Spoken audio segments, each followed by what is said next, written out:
오순절에 성령님이 임하시고 베드로가 설교를 했는데 이 설교를 들은 유대인들의 반응이 무엇인가가 오늘 본문의 시작이고요.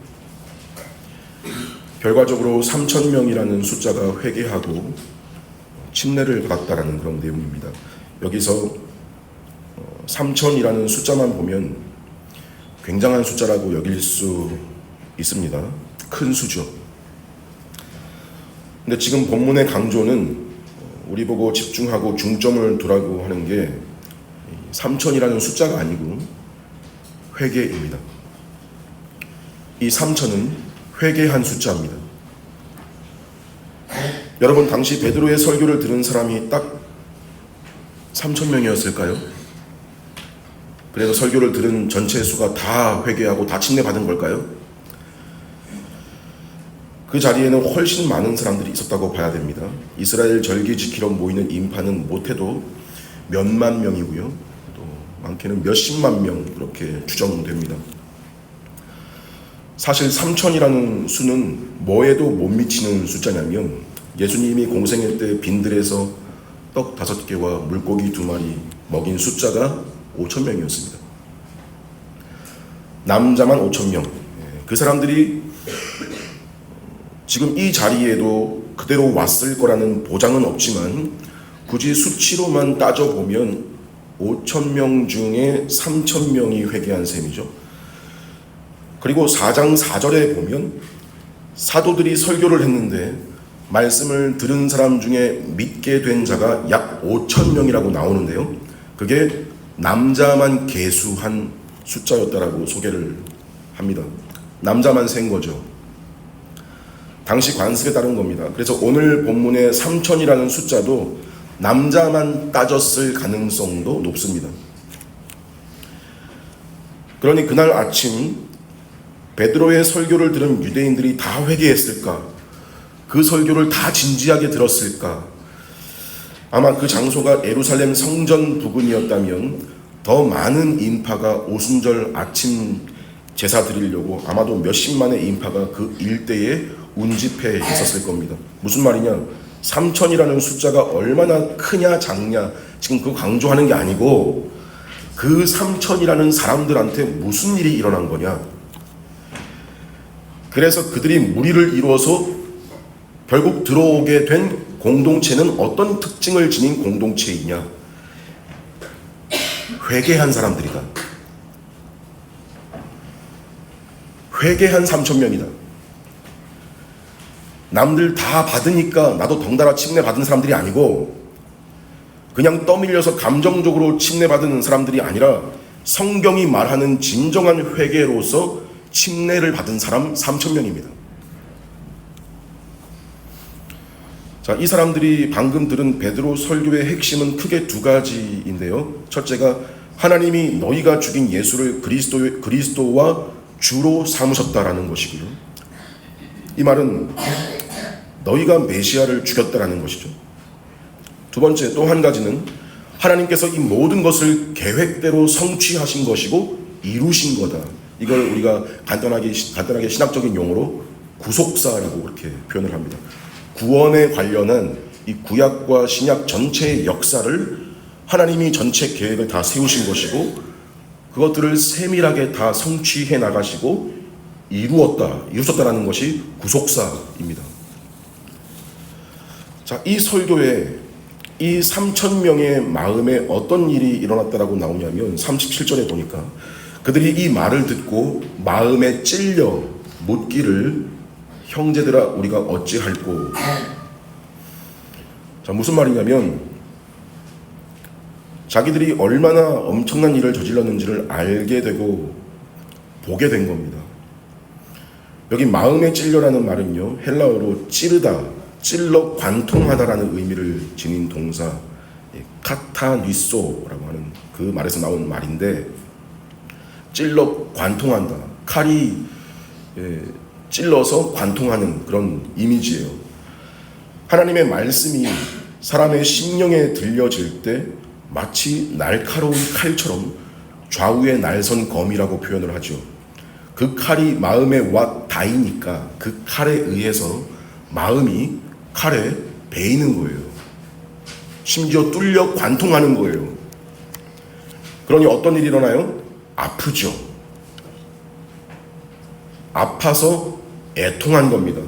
뭐가 아프냐? 다른 게 아니라 자기 존재에 대한 문제에서 아픈 거예요.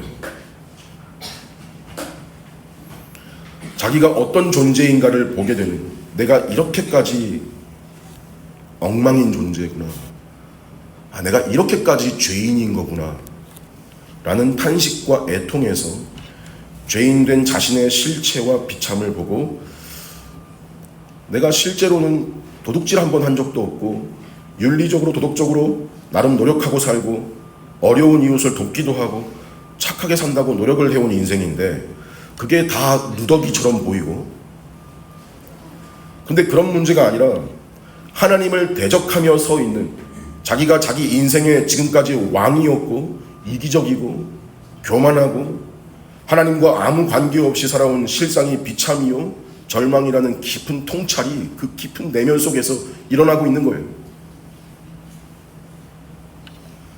고로 자기가 하나님의 은혜를 받을 자격이 없다는 인정을 가지게 되는 상태, 이 죄의 본질적인 문제가 결국 하나님을 대적한 것이고 그의 보내신 자를 배척한 것이었다라는 사실을 깨닫게 됩니다.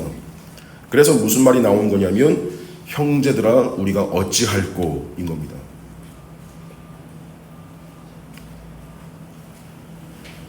여기서 한 가지 흥미로운 점은요, 여기 마음에 찔려가 또 수동태입니다. 무슨 수동태일까요? 신적 수동태입니다. 무슨 말이냐면 그들이 그 말씀을 들을 때 그 마음에 찔림을 받은 것이 실상이 누가 주체가 되셔서 하신 일이라는 거냐면 바로 하나님께서, 좀 더 정확하게 표현한다면 성령 하나님께서 그 말씀을 통해서 그들의 마음을 찔렀다라는 말이 됩니다.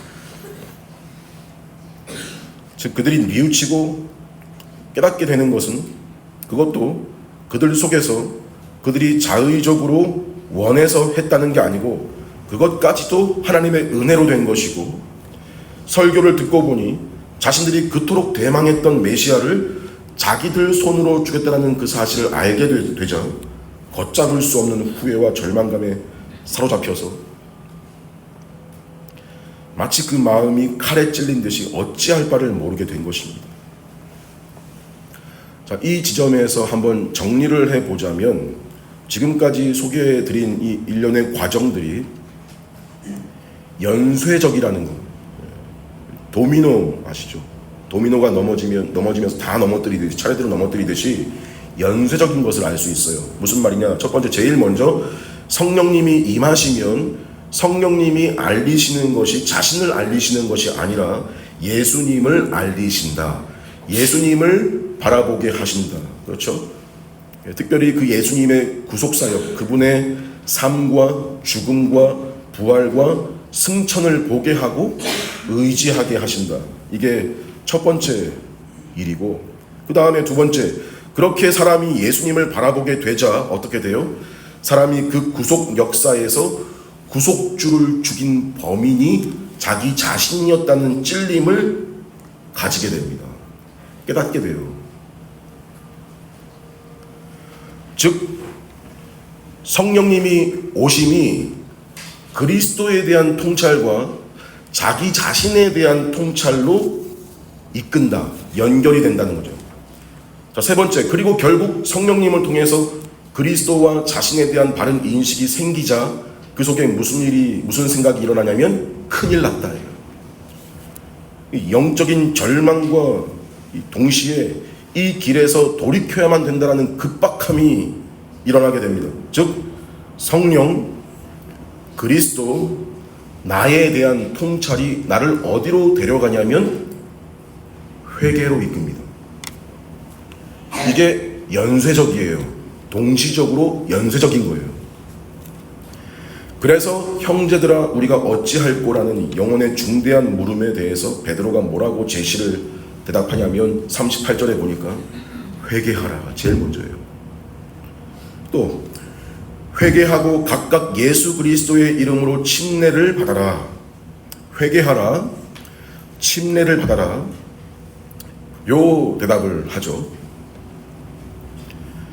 먼저 회개하라는 말은 앞에 마음에 찔려라는 말을 제가 설명할 때 소개해드린 자신에 대한 통찰, 죄인된 자기인식을 포함하고 있는 것인데, 결정적으로 참된 회개란 이런 자기인식이 어디로 나아가냐면 자기가 죄인인 것을 알고 삶의 방식과 원리에 있어서 방향을 바꾸는 것이 회개입니다. 다시 말씀드립니다. 삶의 방식과 원리에 있어서 방향을 바꾸는 것이 회개입니다. 이에 너 자신을 향해 왔고 세상을 향해 갔던 삶의 방향을 바꿔서 하나님 향해서 방향을 돌이켜라고, 지금껏 너가 살아온 방향과 방식을 바꾸라는 겁니다. 회개하라는 말은. 그래서 이 회개란 단순한 후회나 뉘우치는 감정을 말하는 게 아니고요, 죄와 마귀에게 속했던 삶의 방식에서 주와 그리스도이신 예수님에게로 삶의 방향을 바꾸는 것을 회개라 하는 겁니다. 마음에 찌르는 것이 하나님이 하시는 거이듯이 주체가, 이 회개도요 하나님이 주시는 것이고요, 하나님이 주셔야 할 수 있는 것이 회개입니다. 회개를 내가 회개한다 그래서 내가 주도적으로 내가 원하면 회개할 수 있는 거라고 생각하기 쉽지만, 마음이 찔린 결과로 되어지는, 그러니까 회개도 선물이고요, 열매이고요. 회개하라 명령문이어서 이게 내가 마치 하기 싫은데 억지로 해야 되는 명령으로 회개하라는 게 아니고요, 들을 귀 있는 자와 마음에 찔림이 있는 자에게는 기꺼운 순종이 되게 하는 명령문입니다. 회개가 되는 것이고요, 회개가 나오는 것이어서, 여러분 성도라 불리우는 사람들 가운데 이렇게 자기 삶의 방향을 바꾸지 않고 예수 믿는다는 경우가 있다면 그건 사실 성도라고 부르기 어려운 거겠죠. 성경은 성도를 그렇게 가르치지 않습니다. 성도가 된다는 건 자기 삶의 방향과 목적을 바꾸는 겁니다. 그게 결실이고 열매인 겁니다. 삶의 목적을 바꾼다라는 이 말이 방향을 바꾼다, 꿈을 바꾼다 이런 식으로 이해가 돼가지고 내가 사업가가 되려다가 목사로 꿈을 바꿨다, 그런 말이 아니고요. 회개라는 게 그런 정도가 아니에요. 그런 게 아니고 똑같이 꿈은 사업가예요. 똑같이 꿈은 사업가인데 나를 위한 인생에서 그리스도를 위한 인생으로 목적을 바꾼다는 겁니다. 이게 자기를 위해 살다가 그리스도를 위해 사는 사람으로 바뀌는 본질적인 회개에서 가능해집니다. 여러분이 도덕적으로 윤리적으로 한두 가지 나쁜 짓을 한 거 인정하는 걸 회개를 하는 게 아닙니다. 물론 그것도 회개를 할 수 있는 부분은 그건 성도가 된 이후에 매일매일 반복하고 매일매일 해야 할 회개예요. 우리 삶에는 매일매일 자기 발을 씻듯이 그런 꾸준한 회개가 필요합니다만, 지금 말씀드리는 회개란 더 본질적인 우리의 일생 중에서 반드시 자기의 삶의 방향을 바꾸는 회개를 가리키는 겁니다. 그런데 여러분, 이런 삶의 방향을 바꾸는 회개가 진정으로 가능하려면 사람 속에 또 반드시 있어야 되는 게 뭐냐면 하나님께서 주시는 또 하나의 선물인 믿음이라는 게 있어야 돼요. 그래서 믿음과 회개, 회개와 믿음, 이 두 가지는 마치 동전의 양면과도 같은 것이어서 구원받은 사람 속에 믿음이 있으면 회개가 있는 거고요, 회개가 있으면 믿음도 있는 것이지 둘 중 하나만 있을 수 없습니다. 믿음은 무엇이냐?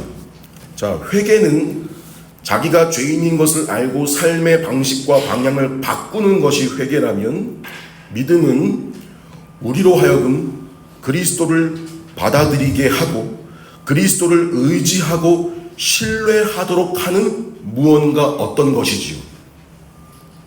이걸 하나님이 우리 속에 선물로 넣어주신다는 겁니다.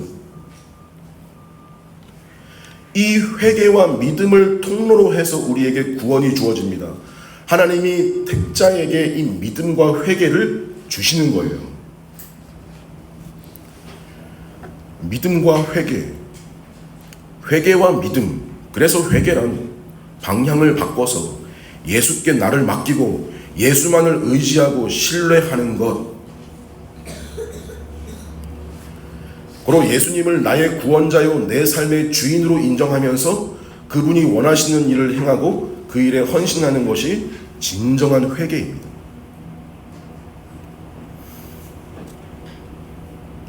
그러니까 우리는 회개라는 걸 생각을 할 때 이 회개가 나에게 있는가를 생각을 해야 되는 겁니다.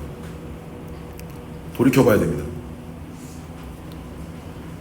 여러분, 이러한 영적인 변화를 이제 공개적으로 고백하고 인정하는 행위가 바로 침례예요.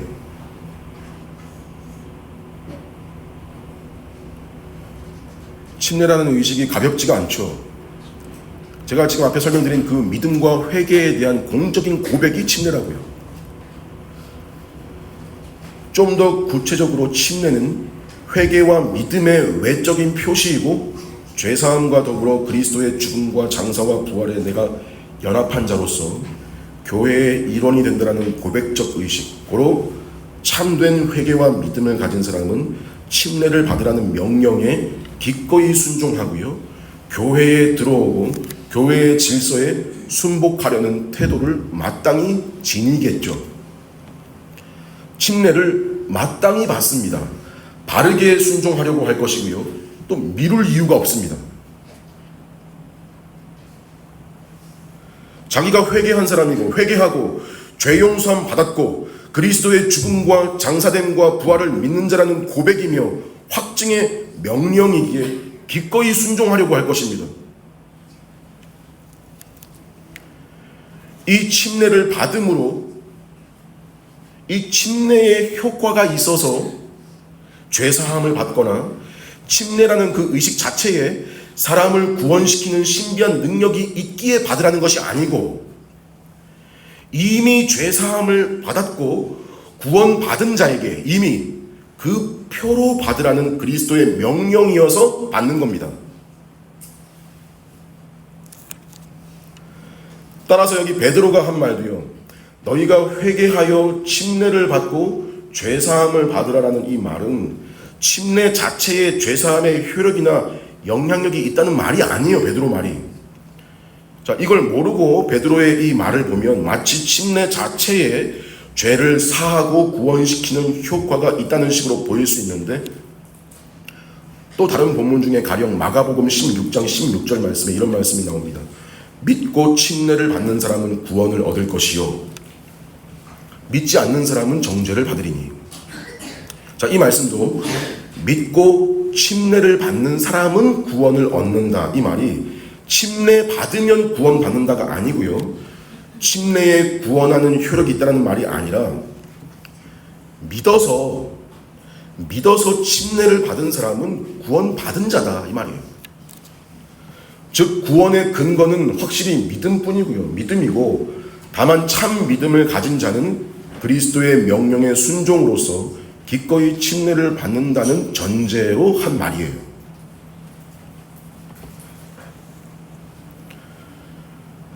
마찬가지 베드로의 말, 너희가 회개하여 침례를 받고 죄사함을 받으라는 말도 침례를 받음으로 죄사함을 받으라는 말이 아니라 회개와 믿음을 가진 사람, 믿음과 회개로 이미 죄 용서를 받은 사람이 이 침례를 받음으로 그는 자기가 죄사함을 받은 자인 것을 확증하는 것이라는 말입니다.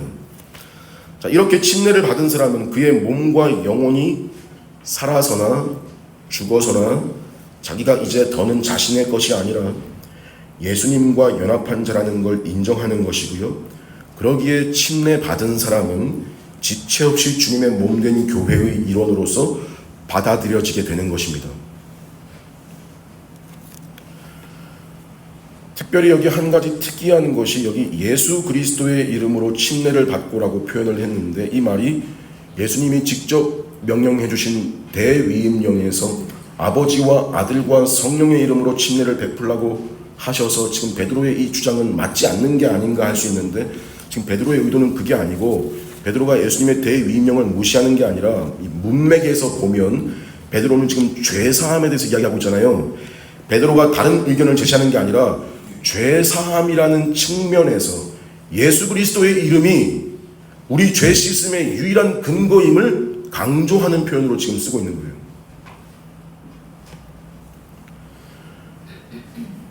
여러분, 죄사함, 죄용서를 받는 일에 삼위 하나님께서 모두 동의하신 유일한 근거는 참으로 우리 주 예수 그리스도밖에 없습니다. 우리 주 예수 그리스도의 이름뿐입니다.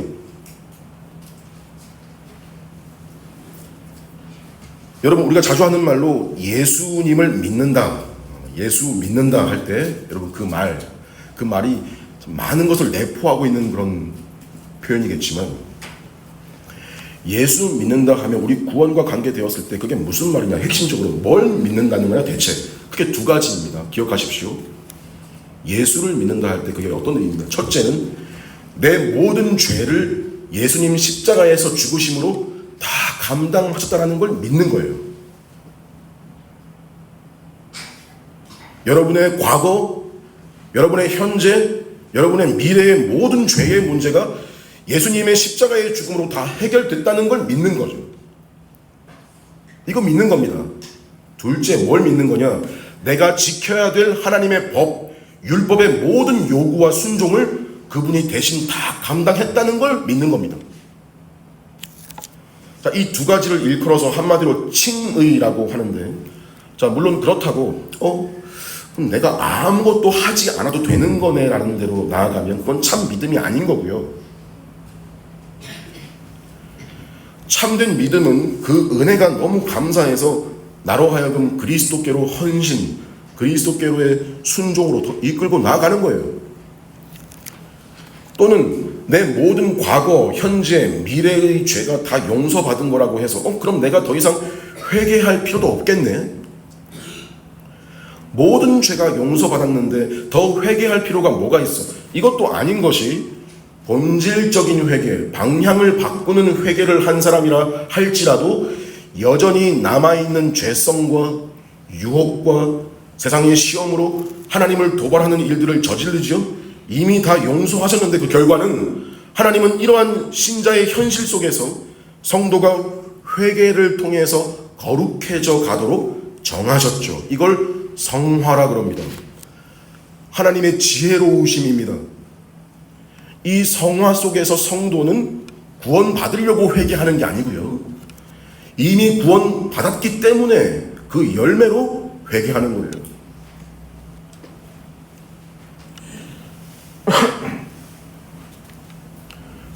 확실한 사실은 무엇입니까?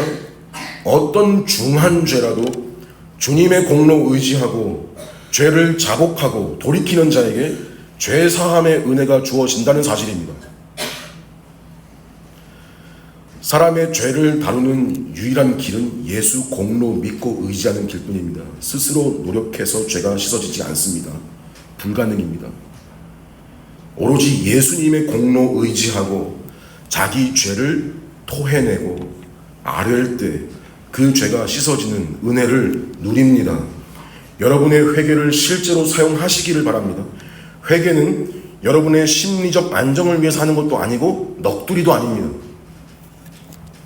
실로 우리 죄를 씻어주시고 덮어주시는 죄 용서를 얻는 일로 우리가 믿음으로 경험해야 할 일입니다. 죄사함의 은혜가요, 이렇게 크고 이렇게 중한 것입니다. 근데 이 죄사함의 은혜가 이렇게 중요하고 이렇게 위대한 것인데, 이 죄사함의 은혜가 우리 구원의 전부가 아니란 말이죠. 또 우리가 구원받는다라고 할 때 우리가 받는 구원의 의미는 죄사함만 가지고 있는 게 아니잖아요. 이 구원은 이 죄사함보다 훨씬 큰 거예요. 무슨 말이냐? 구원 안에는 죄사함뿐만이 아니라 의롭다함, 하나님의 자녀라 일컬음, 거룩하게 함, 때가 되면 영화로워짐 등등이, 구원의 은혜란 훨씬 더 크고 풍성한 것인데 이 죄사함이 강조되는 이유는 이 모든 영광의 풍성으로 들어가는 첫 번째 관문이기에 이 문을 통과해야, 죄사함이 있어야 이 모든 풍요가, 부요와 풍성을 맛볼 수 있기에 죄 용서가 강조되는 것이지 구원이 곧 죄사함이기 때문에가 아니죠. 이렇게 죄사함 받은 모든 신실한 성도들에게 죄사함 받으면 이 모든 약속된 풍성한 은혜를 받아 누린다는 근거, 출처로서 본문에 제시된 표현이 뭔지 아시겠습니까? 바로 성령의 선물을 받으리니라는 말입니다. 본문 38절 제일 끝에 이 표현이 나오는데, 여기 선물이라는 말이 원문에 보면 단수로 나옵니다. 그래서 여기 성령의 선물이라는 말이 성령의 은사들 또는 유익들이냐, 아니면 성령님 그분 자체냐, 뭐예요? 성령님 그분 자체를 일컫는 표현이에요. 성령의 선물이라는 말은 성령님을 가리키는 말이에요. 만약 선물이 복수형이라면 은사들일 수 있습니다. 다양한 선물들. 근데 여기 단수, 성령님이라는 그 선물, 성령님 자신을 우리가 선물로 받은 거라, 이 말입니다. 언제요? 죄를 회개하고 그리스도의 이름으로 침례를 받고 죄의 사함을 받을 때. 근데 여러분, 여기 회개, 침례, 죄사함, 성령을 선물로 받음, 이거 자, 침례를 제외하고는, 왜냐, 침례는 실제 우리의 현실에서 형식을 갖춘 실제 의식이잖아요. 침례는 의식을 행하는 거죠. 그러니까 침례를 제외하고는 다 동시적인 거예요. 무슨 말인가? 회개하고 죄사함 받는 사람에게는 이미 성령님이 용서하신 거다. 성령님을 선물로 모시지 않은 사람에게 죄 용서가 있을 수 있나요? 불가능이죠. 그러니 회개하고 죄사함 받고 성령을 선물로 받는 거 다 동시적인 겁니다. 말의 순서만 논리적으로 지금 펼쳐놓은 것이지 동시적이죠. 이런 은혜를 받은 사람이 그 표요 고백으로서 침례를 받는 것이고요. 고로 회개하고 죄사함을 받고 침례를 받은 사람은 성령을 선물로 받은 사람인 것입니다. 그러니 이 성령님이 우리에게 선물로 주어진다는 것은 우리에게 이 성령님으로 말미암아서 모든 좋은 것들이 부수적으로 다 딸려온다는 말입니다. 죄사함뿐만이 아니라 의롭다함, 자녀의 권세, 거룩해져감, 영화롭게 됨, 기쁨, 감사, 위로, 평안, 이런 은혜들이 마치 선물 하나를 받았는데 그 선물을 열어보니까, 여러분 어릴 때 받은 선물 중에 종합 선물 세트 이런 거 아시죠? 그거 딱 풀어보면 하나 받았는데 그 안에 정말 다양한 선물들이 있잖아요. 그런 거예요. 그 선물 보따리 같이 다 들어있는 거예요. 죄 사함을 받았는데 그 안에 딸려오는 은혜들이 풍성한 거죠. 성령을 선물로 받으리니,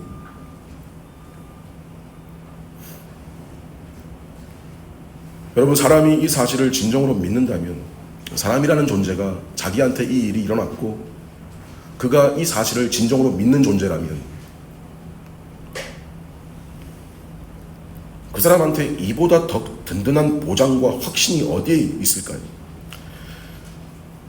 성령님이 선물로 내게 오셨다라는 것은, 그 말은 다른 말로 하면 하나님이 자신을 우리에게 선물로 주셨다, 이 말인데, 예수님도 나를 위해 자신을 내어주셨고 또 성령님도 자신을 선물로 주셨고, 보통 세상에서도 우리끼리 사랑이라는 말 표현할 때 사랑을 뭐라고 표현하냐면 자신을 주는 것이라고 표현을 하는데, 이 회개하고 죄의 사함을 받고 침례를 받은 사람들은요, 한마디로 하나님이 자신을 주신 사람들입니다.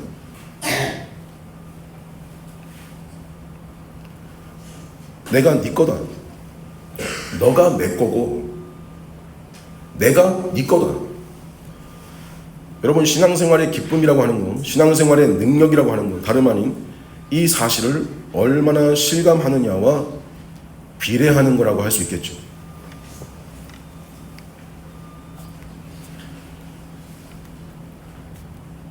우리가 신앙생활 하면서 순종하는 일에 자주 실패하고 죄 짓는 자신을 보다 보면 확신이 줄어들고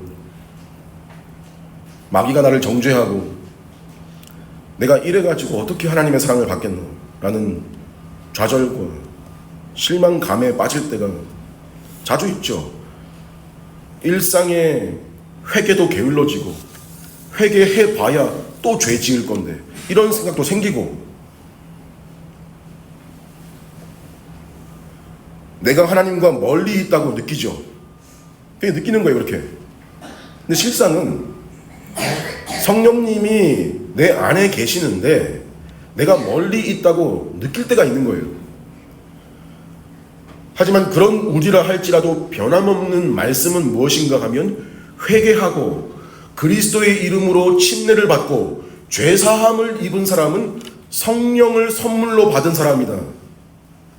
그것이 약속이며 너희와 너희 자녀와 모든 먼데 사람 곧 주 우리 하나님이 얼마든지 부르시는 자들에게 하신 것이라 라고 39절에 하신 그 말씀, 여기서 너희와 너희 자녀란 지금 이 베드로의 설교를 듣고 있는 1차 유대인들을 가리키는 말입니다. 너희와 너희 자녀들, 유대인들이에요. 그리고 모든 먼데 사람은요, 우리 같은, 여러분과 저와 같은 이방인들을 가리키는 표현이에요. 유대인들 입장에서, 즉 유대인이든 이방인이든 주 우리 하나님이 얼마든지 부르시는 자들, 하나님의 주권이 강조되어 있는 표현이죠. 지금 베드로는 이 사실을 유대인들 입장에서 이 말을 한 것이고요. 에베소서 2장에 보면 같은 말인데 바울이 이방인 입장에서 한 말이 이렇게 나와 있습니다. 들어보세요. 그러므로 생각하라. 너희는 그때에 육체로는 할례받지 않은 무리라 칭함을 받는 자들이라.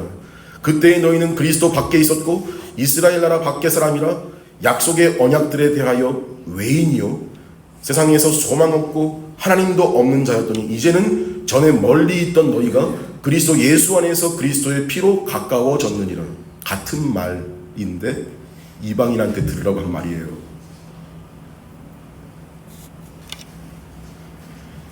여러분과 제가 우리의 연약함으로 주님과 멀리 있다고 느낄 수는 있지만 실상은 뭔가요? 실상, 현실, 실제.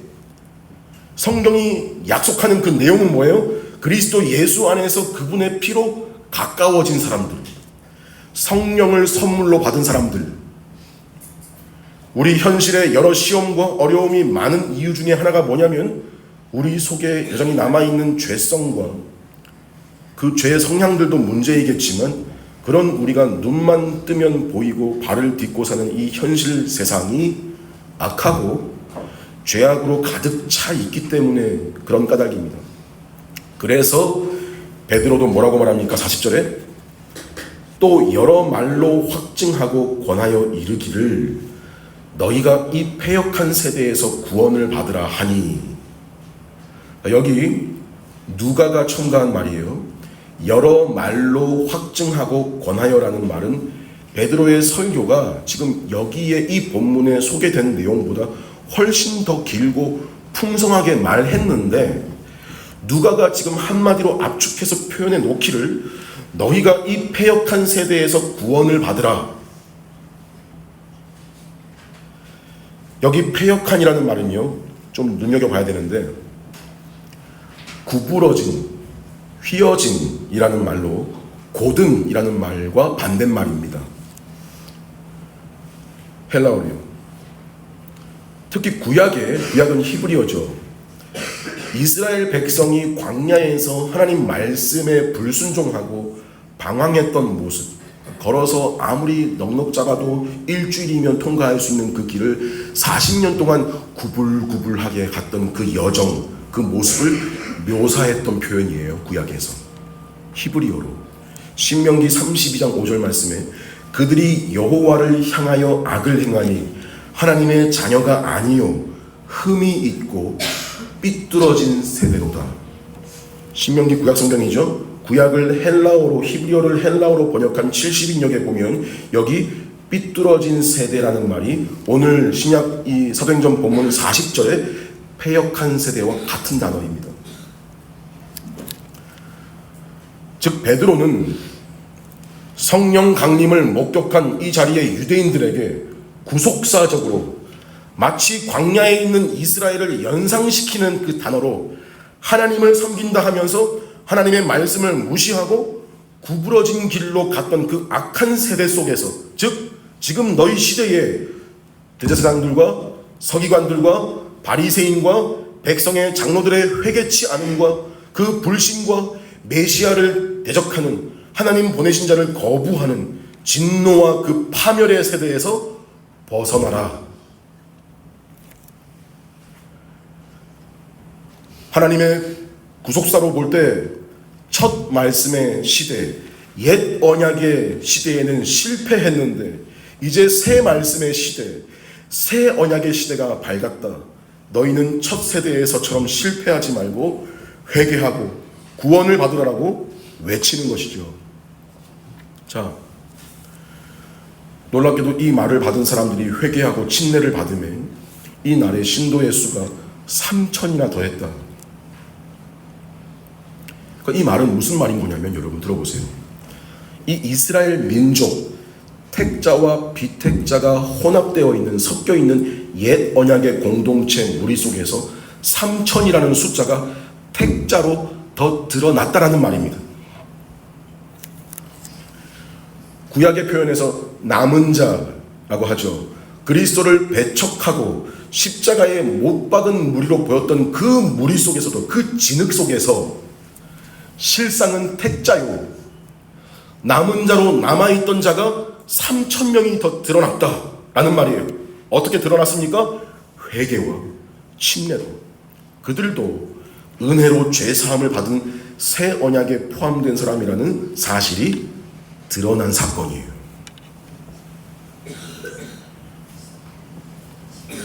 그냥 설교 한 번에 3,000명이 회개하고 돌아왔다, 놀라운 능력이다, 끝, 이게 아니에요. 이 부분도 구속사적으로 보면 이 3,000이라는 숫자도 의미가 없지 않은 것이, 구약 시내산에서 모세가 하나님 말씀을 받는 그 기간 동안에 그 산 밑에서 이스라엘 백성들이 무슨 짓을 했냐면 출애굽기 32장에 보면 금송아지를 만들죠.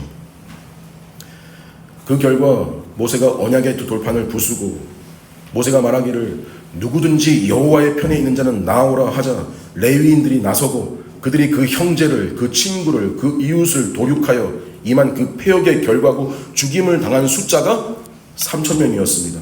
근데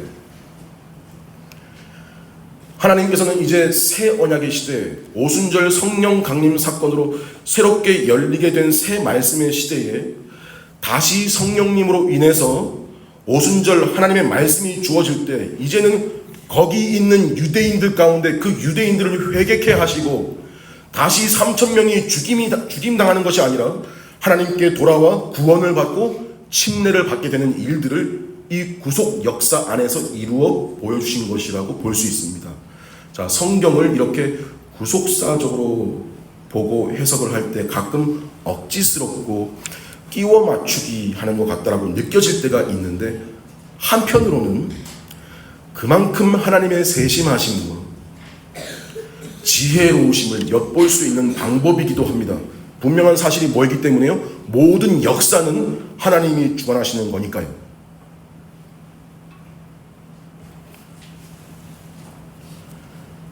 우린 여기서 역사를 주관하시고 자기 백성을 건지시는 하나님의 지혜와 신실하심을 볼 수 있습니다. 인생들의 패역함이 극에 달할지라도 그 패역으로 인해서 하나님의 구속 계획이 마치 실패로 돌아갈 것처럼 보이는 상황이라 할지라도 그 모든 것이 합력해서 결국에는 하나님의 모든 계획이 완수되도록 하나님은 끝까지 이루어 가신다라는 그 사실을 보게 되는 것입니다.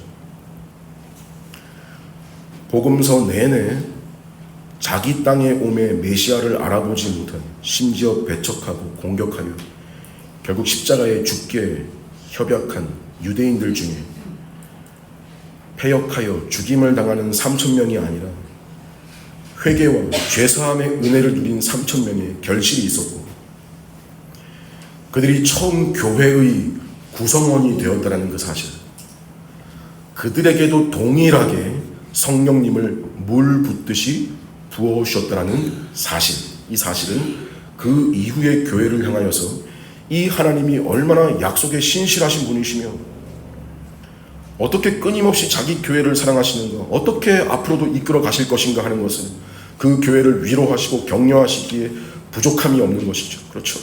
회개하고 죄의 사함을 얻고 침례를 받아 교회를 이룬 이들에게 성령님을 선물로 주셨습니다.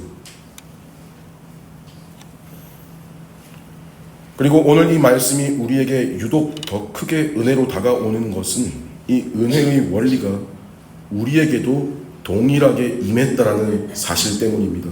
우리는 여러분 포도원, 그 포도나무의 원가지가 아니고 그 가지에 젖붙임된 자들입니다. 바울의 설명을 따르면요. 근데요, 그렇다고 해서 그 받은 은혜가 좀 약하다거나 비교적 다른 게 아니고 그 원뿌리의 진액을 동일하게 공급받는 은혜를 받은 자들입니다. 은혜죠.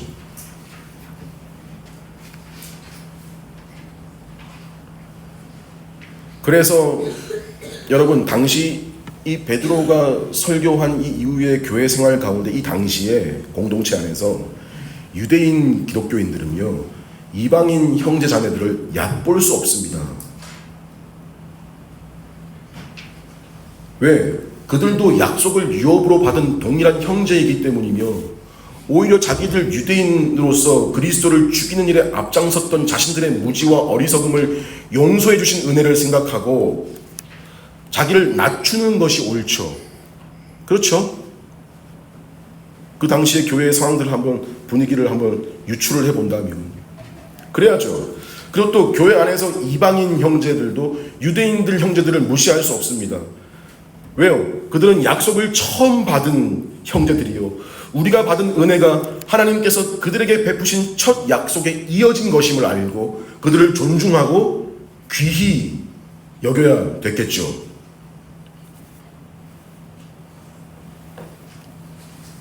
그래서 자, 오늘 우리에게로 끌어와 봅시다.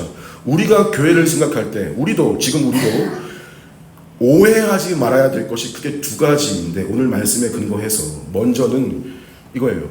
교회가 더 이상 우리 안에서 우리끼리 누가 높냐, 누가 더 특별한 사람이 있냐, 그런 게 없다는 겁니다. 이 사실을 입증하신 것이 곧 성령님께서 교회 위에 유대인들이든 이방인이든 차별 없이 임하셨다는 사실입니다. 자녀들, 젊은이들, 늙은이들, 남종과 여종들 모두에게 성령님이 부어주셨습니다. 그래서 교회 안에서는 서로가 존중과 사랑의 대상이지, 누가 누구를 지배하고 권력을 행사하거나 받는 계급 구조가 아닌 거예요. 오직 머리이신 그리스도의 통치를 받으며 그 통치를 잘 받기 위해서 허락하신 직분도요, 권력 계급의 의미가 아니라, 형태가 아니라 질서를 위해 주신 거예요. 질서란 하나님이 정해주신 각자의 자리와 역할을 말합니다. 직분자는 자신의 역할, 하나님 말씀을 가르치고 그대로 이끄는 일, 그리스도께서 맡기신 것으로 알고 겸손히 행하고, 또 회중은 그 역할을 존중하고 기꺼이 따르는 일, 이것이 각자가 책임져야 되고 상호간에 이루어져야 될 일입니다.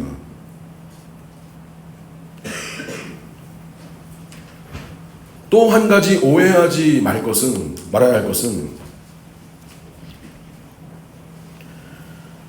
성령님이 임하시는 게 그때나 지금이나 임하시고 내주하시는 건 동일한데, 알겠는데 그 능력은 아무래도 좀 축소된 경향이 있지 않나 하는 생각입니다.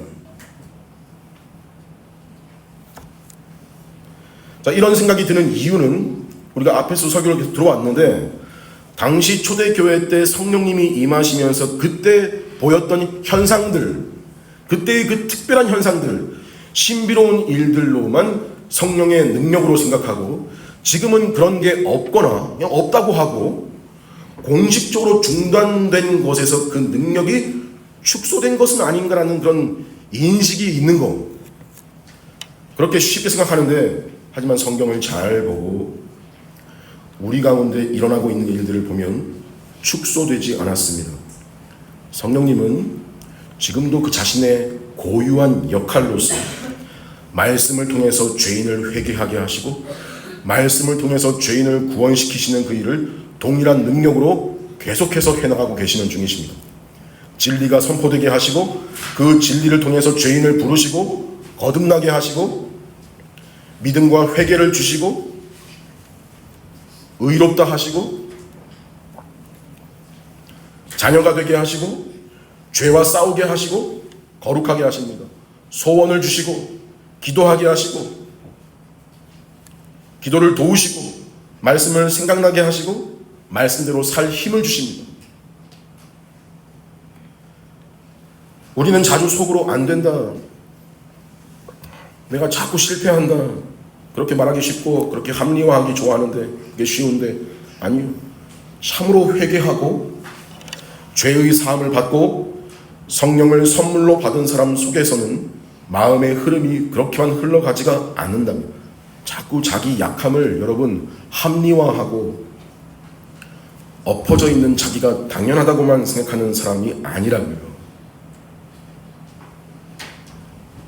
죄의 사함을 받고 회개하고 침례를 받아 성령을 선물로 받은 사람들은요, 그는 성령님이 계시다는 걸 알고, 나는 안 되지만 성령님을 의지하고 도우심 의지하면 안 될 것 없다, 명령에 순종하고 기뻐하는 사람으로, 또 하나님이 기뻐하시는 사람으로 저를 빚어가 주십시오라고 간절한 소원을 가지고 기도하고 그 싸움을 해나가겠죠.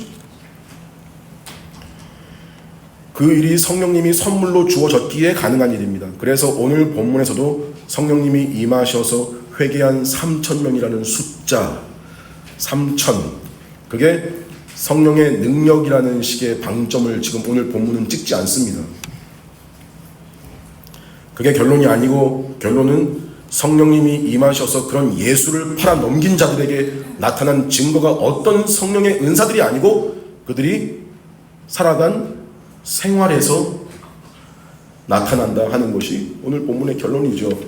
성령의 능력, 성령의 충만, 이런 것이 무슨 신기한 현상을 가리키는 게 아니고, 그건 사실 기록도 안 해놨어요. 기록도 안 해놓고 뭐로 보여주냐면, 교회 생활, 신앙생활, 그냥 일상을 보여주는 겁니다. 뭐래요? 그들이 사도의 가르침을 받고 서로 교제하고 떡을 떼며 오로지 기도하기를 힘씁니다. 이 결론이에요. 무슨 말이에요? 이게 성령님이 오순절 강림하신 목표고, 이게 성령님이 부어주신 능력이라는 거죠. 그럼 다음 시간 본문에 더 구체화되겠지만, 이 네 가지가 성령님이 선물로 주어진 사람들, 즉 회개하고 죄의 사함을 받고 침례받고 한 공동체로 모인 사람들에게 나타난 양상이고 아주 일반적인 모습인 겁니다. 사도적 가르침, 즉 바른 가르침과 진리를 사랑하고 그 안에서 만족하며 사랑하는 것, 그 진리 위에서 성도의 교제에 힘쓰는 것, 또 떡을 떼는 것, 이건 구체적으로 주의 만찬을 가리킵니다. 즉 주님의 십자가를 기억하는 생활과 의식을 가리킵니다. 또 오로지 기도에 힘쓴다. 무슨 말이라고 했습니까? 지속적으로 꾸준히 기도하는 것, 다른 걸 위해서가 아니라 이런 성령의 능력과 충만이 나타나는 생활이 되게 해달라고 엎드리는 거죠. 다른 거 크게 구할 게 뭐가 있습니까? 이거 구하는 거지.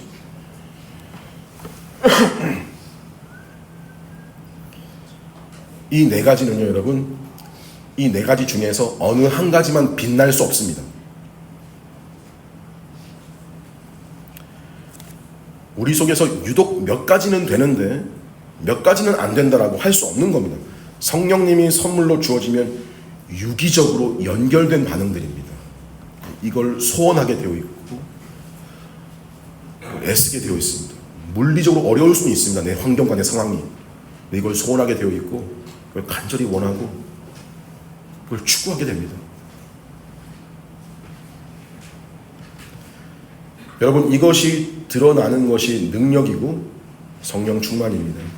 이와 같은 성령 충만과 능력이 여러분의 신앙생활과 일상 속에서 나타나야 되겠습니다. 그래서 우리가 몸을 이루고 모이는 이 교회가 성령님께서 함께 하시고 기뻐하시는 교회로 드러나기를 간절히 소망합니다.